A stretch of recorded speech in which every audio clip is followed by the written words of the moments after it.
सभी सबको आप खड़े कार्मिकों से मिलेंगे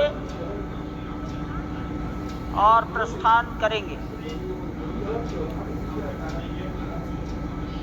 डाक विभाग के अधिकारी पीछे। कुछ ही मिनट में माननीय प्रधानमंत्री जी राष्ट्रीय स्वयंसेवक संघ के कर्तव्य चालक डॉक्टर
पूजन विधि पूर्ण हो गई है। बाईं ओर से लोग निकल आ रहे हैं, यहाँ कुर्सियों पर बैठे। शिरसा नमामि श्रीरामचंद्र चरणौ शरणं प्रपद्ये। माता रामो मत्पिता रामचंद्रः, स्वामी रामो मत्सखा रामचंद्रः। सर्वस्वं मे रामचंद्रो दयालुर्नान्यं जाने नैव जाने न जाने। लोकाभिरामं रणरंगधीरं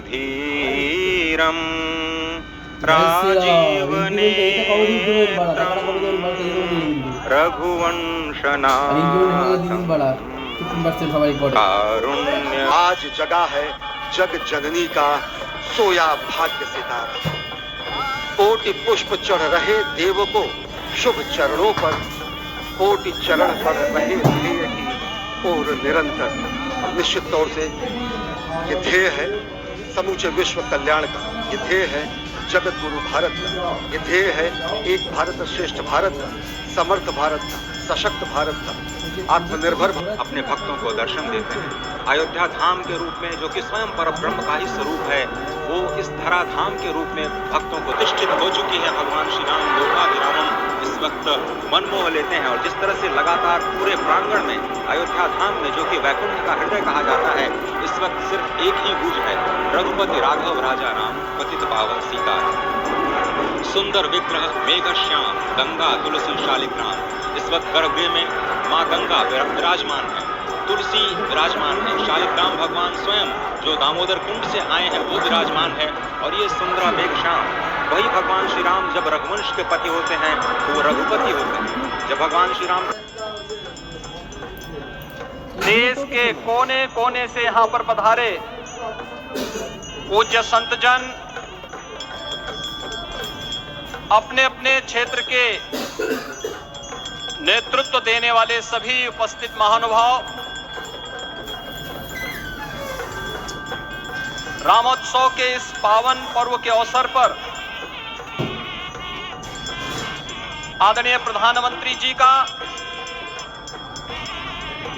मैं आप सबकी ओर से हृदय से स्वागत करता हूं, अभिनंदन करता हूं। इस अवसर पर पधारे राष्ट्रीय स्वयंसेवक भाव विभोर है, भाव विह्वल है। निश्चित रूप से आप सब भी ऐसा महसूस कर रहे होंगे कि हृदय में प्रसन्नता है, गर्व है और संतोष के भाव हैं। आखिर कोई अयोध्या की परिक्रमा में बाधा नहीं बन पाएगा। अयोध्या की गलियों में अब गोलियों की गड़गड़ाहट नहीं होगी। करने वाले निमंत्रित महानुभाव, आज का आनंद शब्द। यशस्वी प्रधानमंत्री माननीय नरेंद्र भाई मोदी जी अपने मनोभाव निर्माण कार्य देख देशवासियों में हर दिन एक नया विश्वास पैदा हो रहा है। आज से 1000 साल बाद भी और हनुमानगढ़ी को भी प्रणाम करता हूं। मैं माता और उन सभी जगन्नाथ स्वरूप परब्रह्म परमात्मा के प्रेमी संतों के चरणों में, चरणार बिंदों में बारंबार प्रणाम करते हुए बार बार वही धुन निकलती है कि भगवान श्री राम सबके हैं, लेकिन वो संतों के मन में रमते हैं, इसीलिए तो वो राम कहलाते हैं। और इस वक्त आप देख रहे हैं संतों का हुजूम। 8000 से ज्यादा विशिष्ट अतिथियों में संतों को सर्वोच्च प्राथमिकता दी गई और अनेकानेक बलिदानों के बाद जो आज प्राप्त हुआ है अयोध्या की धरा को भारतवर्ष। चमका हिंदुस्तान हमारा, हमारी संस्कृति इतनी प्राचीन है, इतनी शाश्वत है, सनातन है। सनातन इसीलिए कहा जाता है क्योंकि राम जी के भइले जनमावा चलबो करियाई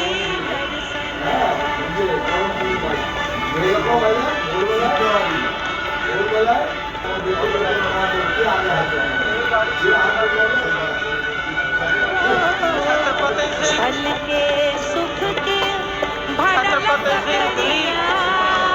और हाथ में उनके जो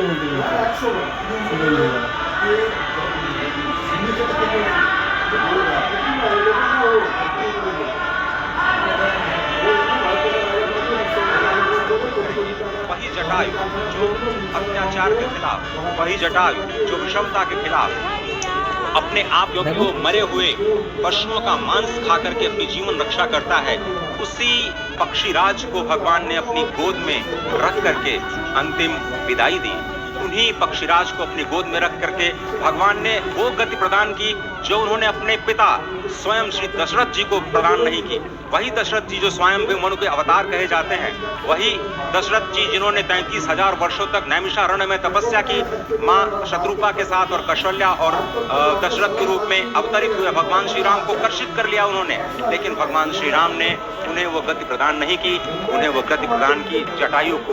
उस जटायु सबसे निम्नतम श्रेणी में आता है, उसको भगवान श्री राम ने हरि का रूप प्रदान किया और हरि का रूप जब प्रदान किया तो जटायु हरि रूप में होकर के भगवान श्री राम की स्तुति करते हैं। और संस्कृत में अध्यात्म रामायण में जो अद्भुत स्तुति जो जटायु जी ने की है उसका हम वर्णन करेंगे, लेकिन अभी आप जो तस्वीरें देख रहे हैं शिव का जलाभिषेक करते हुए, क्योंकि भगवान शिव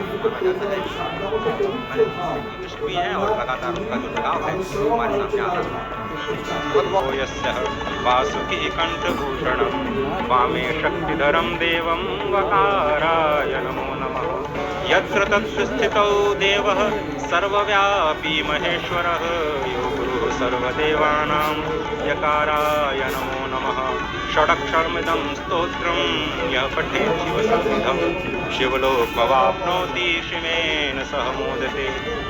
भगवान शिव की परिक्रमा करते हुए प्रधानमंत्री नरेंद्र मोदी ये प्राचीन कुबेर का टीला, जहां पर अब आधुनिक रूप में जटायु जो कि पक्ष की श्रेणी में त्रेता युग में उन्होंने मां सीता की सेवा में अपने प्राणों को उत्सर्ग कर दिया, जिन्हें भगवान श्री राम ने गले लगाया, आज वो फिर से अयोध्या की धराधाम पर प्रतिष्ठित हो रहे हैं। एक बार फिर से कुछ दिनों पहले प्रधानमंत्री नरेंद्र मोदी लिपाक्षी में थे, वही स्थल जहां पर जटायु का सबसे बड़ा मंदिर है, वही स्थल जहां पर जटायु को सद्गति प्रदान की गई थी, वही स्थल जहां पर जटायु और रावण का युद्ध हुआ था, आज एक बार फिर से जटायु उसी पराक्रम के प्रतीक के रूप में, जो कि अत्याचार के खिलाफ, उसी उत्सर्ग के प्रतीक के रूप में, जो धर्म के प्रति उत्सर्ग का द्योतक है, आज फिर से जटायु श्री अयोध्या धाम में प्रतिष्ठित हो रहे हैं, कुबेर टीला। और अब से थोड़ी ही देर में प्रधानमंत्री मोदी उस दिव्य प्रतिमा को राष्ट्र को समर्पित करेंगे।